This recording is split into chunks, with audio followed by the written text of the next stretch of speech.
This look at the history of St. Rupert could not be possible without source documentation provided by Ed Shields in his History of St. Rupert's, the Schley and Metzger family documents provided by Louise Schley Elpers, the History of Warrick, Spencer, and Perry Counties, 1885, newspaper articles from Evansville Courier and the Boonville Standard, as well as sacramental records from St. Rupert.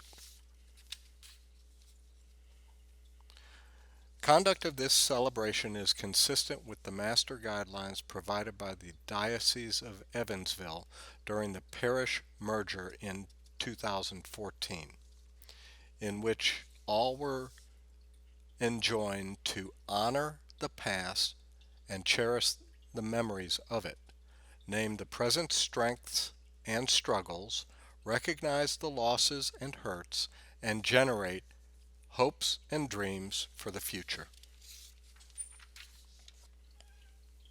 As early as 1836, a number of German immigrants had arrived as far west as the vicinity of Evansville. As was natural at the time, because of language, social, and religious customs, most nationalities maintained close association in communities of their own. In 1848, Felix Haberstroh, one of over 5 million 19th century immigrants, left Dorlenbach, a Black Forest village in his native Germany, searching for a suitable site in America. He found the Yankeetown area in southern Indiana most nearly matched his former homeland in climate, terrain, and nearness to river transportation. At that time, Yankeetown had a blacksmith shop and one store. On hearing of his good fortune, his friend, Anthony Fisher, followed him in the early 1850s.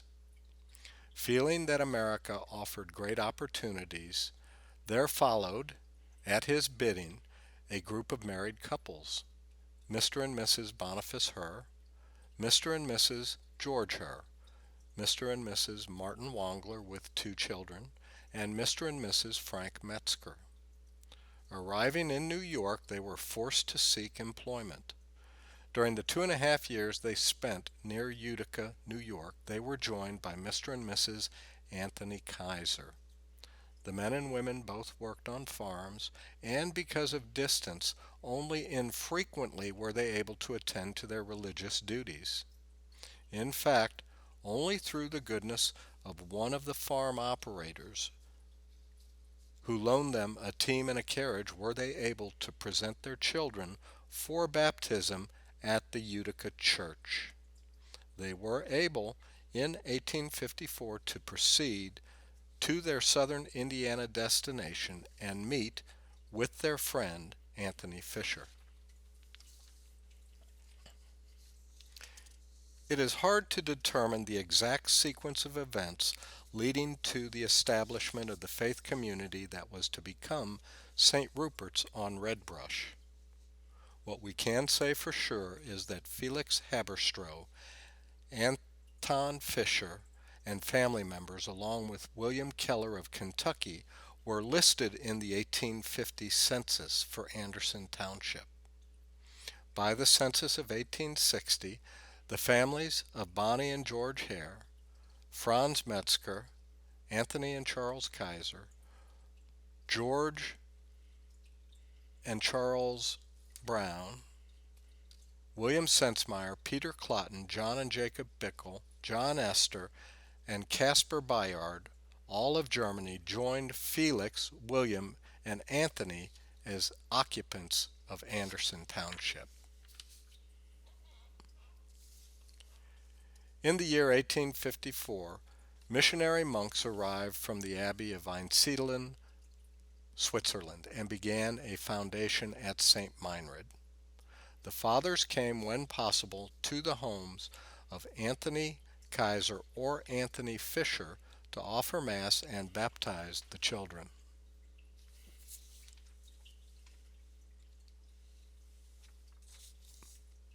The Metzger family history offers a good window into the early days of Redbrush and St. Rupert's. Frank Metzger, known as Franz Metzger, with his wife Barbara, landed in New York in the year 1842. He lived there about 3 years, working as a common laborer. They moved to Hoboken, New Jersey, where they lived 3 or 4 years. Then they came to Warrick, Indiana, and settled near Yankeetown at a place called Redbrush in the year of 1848. Other settlers from Zweizicken and Baden, Germany arrived there too. Among them were Spadies, Sartoris, Forlers, Schmidts, Kaisers, Hers, Wonglers, and many others. Mrs. Frank Metzger died at an early age, leaving her husband with one boy and 6 girls. The youngest was only 3 years old. The son was Frank Metzger Jr., and the daughters were Emma Metzger Forler, Barbara Metzger Kripp by marriage, and Roman Ebley by second marriage, Lena Metzger Forler, Lizzie, who died at age 21, Minnie, who died at age 23, and Mary Metzger Bearfinger, the youngest daughter. All of these have been called to their eternal reward. Frank Metzger Jr. married Mary Spady Metzger, sister to Jake and William Spady Sr. This marriage was blessed with 3 sons, Henry, Jake, and Albert Metzger. Mrs. Metzger died at 28 years of age, after which Frank Metzger Jr. was married to Caroline Schertzinger. This second marriage was blessed with 3 sons and 2 daughters. They were as follows: Minnie Metzger Seiler, Catherine Metzger Martin, Simon Frank, and Charles Metzger, all of whom were living when the first family history was typed, except Simon Metzger. The present Metzger families are related by intermarriage to the Ebleys, Kaisers, Forlers, Schisleys, Schertzingers, Kripps, and Spadies, who are living in the surrounding communities. Frank Metzger Jr. died February 2nd, 1923, and his wife Caroline died May 1st, 1929.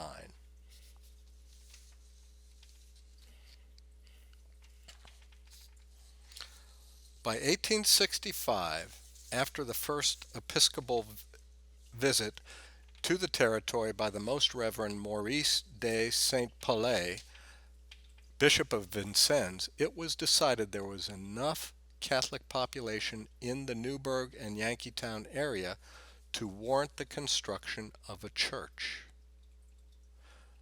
The first church of St. Rupert was of frame construction and 40 by 26 feet.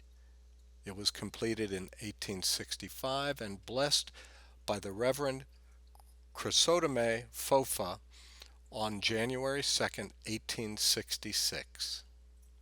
That same day, the parish was honored by the first recorded marriage, that of Andrew Sartori and Rosina Schisly, who had more recently arrived from Dorlenbach. One of 9 children of this union, Minnie, born November 7th, 1878, was till her death in 1985 at 107 years of age, the only living link with the founding of St. Rupert Parish. Much of the early church history, as noted in this presentation, was recollected from her personal experience.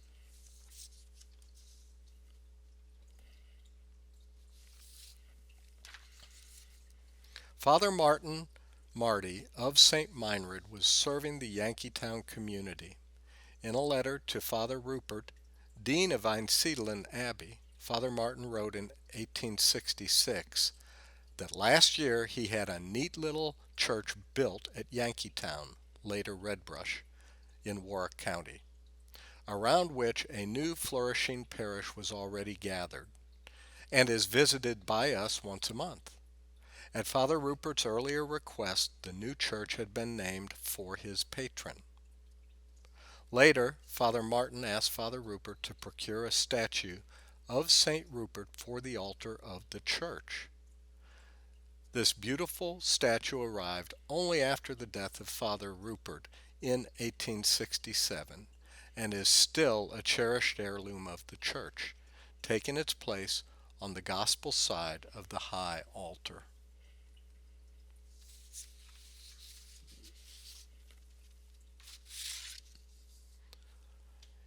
In the July 1st, 1995 issue of The Standard, Mrs. Cornelia M. Campbell provided an account of how the Red Brush area came by its name. She provides an account provided to her by Mr. George Herr, who said, in the lower 1860s, most of the residents of Anderson Township lived in the Yankeetown settlement, the land northeast of that community being densely covered with virgin timber and underbrush. Two Yankeetown residents of that era, Aaron Cagwell and Al Abshire, owned land in that section of Anderson Township and operated a sawmill. Their property was later obtained by Boniface Herr, who cleared the land, built a home, and resided there. The small trees in that wooded area were of two types of red bud, which bloomed early in the spring. These were followed by the blooming of the dogwood trees. The underbrush was made up of a small shrub the size of a gooseberry bush, which was covered by red berries and from late summer through the winter months. This shrub gave off the aroma of allspice. Thus, from its year-round color of red and dense underbrush, it became known as red brush by its owners, Mr. Cagwell and Mr. Abshire. A number of years later, James Merrill, a resident of Yankeetown, told his neighbors, "I am building a Catholic church in Red Brush." In 1866, the church was completed and became the first church of that faith in Warrick County.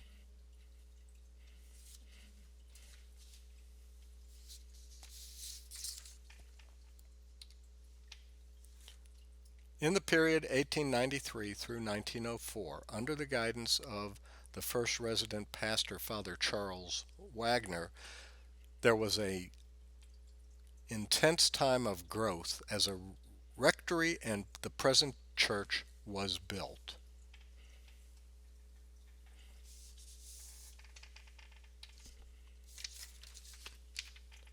The cornerstone for the existing church was set on Sunday, June 8, 1902. Parishioners supplied the timber as well as the 10 cords of wood each for burning of brick used in the building. This, along with most of the hand labor, the project was completed debt-free at a cost of about $7,000. The Evansville Courier reported the dedication of the church took place on September 14, 1902. The Right Reverend Dennis O'Donohue from Indianapolis led services and was assisted by other local priests, including the pastor, Reverend Charles Wagner. The ladies of the congregation reportedly served dinner and supper, with proceeds going to the church fund. Interesting how some things never change.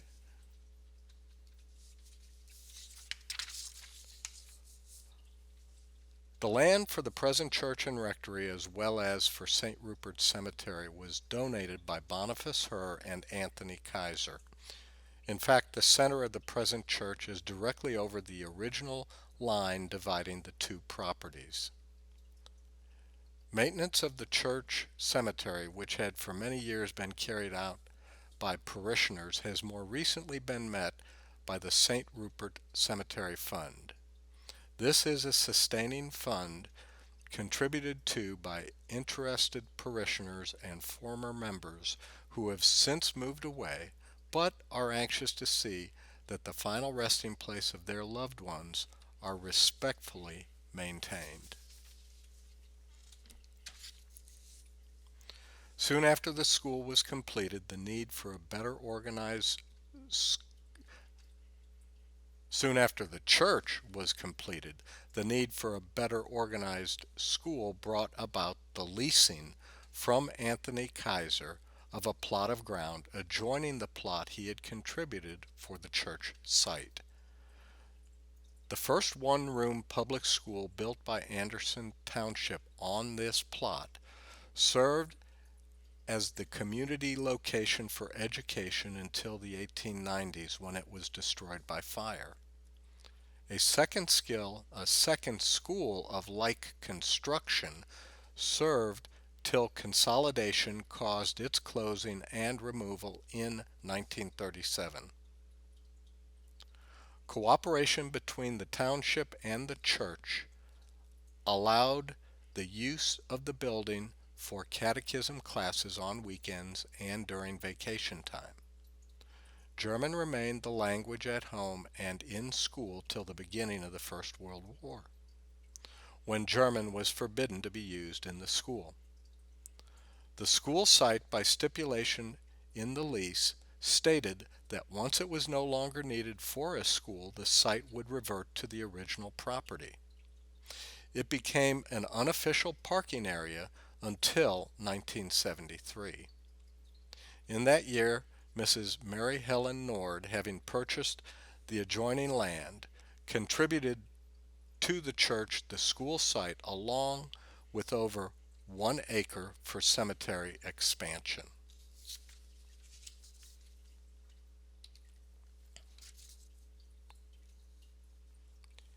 In the late 1920s and 30s, under the pastorates of Father Conrad Urbach and Father Joseph Schaefer, St. Martin Christney was a mission of St. Rupert. Then in 1940, St. Rupert lost its resident pastor and became a mission of St. Clement Boonville. This was caused by a decrease in membership due to strip mining taking over farms and forcing many couples to move away in order to find better paying industrial jobs. Many, also by draft or enlistment, were involved in the service of our country during World War II. Fortunately, none were killed or missing, but several married and found homes in other places and were lost as parish members. More members and farms were lost in the 1950s as Alcoa purchased thousands of acres, all within the parish boundaries, for use in the Warrick works. From 1940 until 1968, St. Rupert was without a resident priest. During this time, St. Rupert remained a mission of St. Clement Boonville.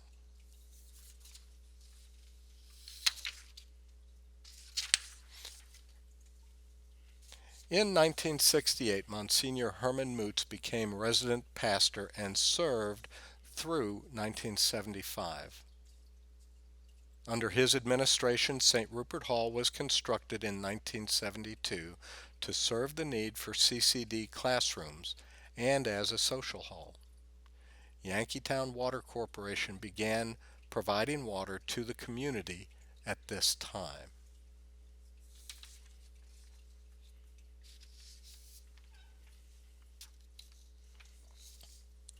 After 1975, again with no resident priest, since Father Moots had retired to the Little Sisters of the Poor as the chaplain, the cost of upkeep led to the rectory's relocation in 1979.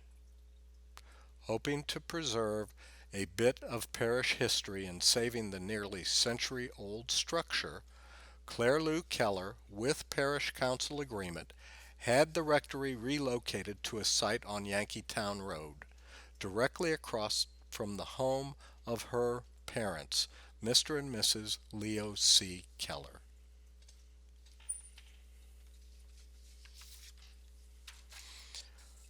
In 1995, one of the rooms of the new hall addition was remodeled and turned into a library. with new bookshelves and carpeting.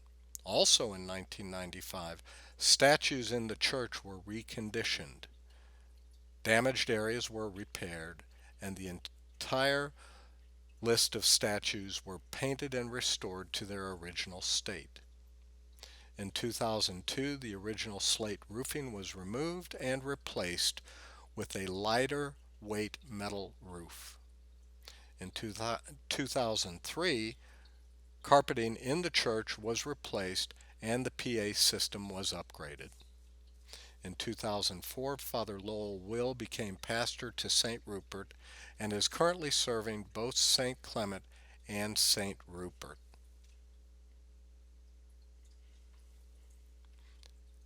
In 2008, the storm windows in the church were replaced and storage building or the pole barn was built. In 2012, due to deteriorating conditions, the Gab House was demolished and the ground leveled. Also, with all the problems that were occurring with the PA system, a complete new sound system was installed in the church.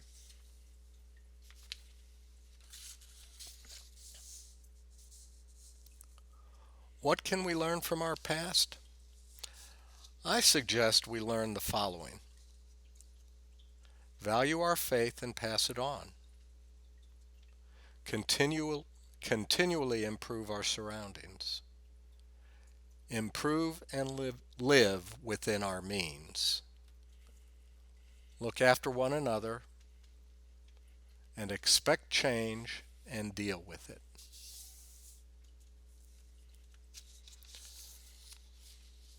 The spirit of this anniversary is best captured by Louise Alpers in her poem Remembrance of St. Rupert's 150th Anniversary. The first settlers came from a distant land to make a better living the best they can.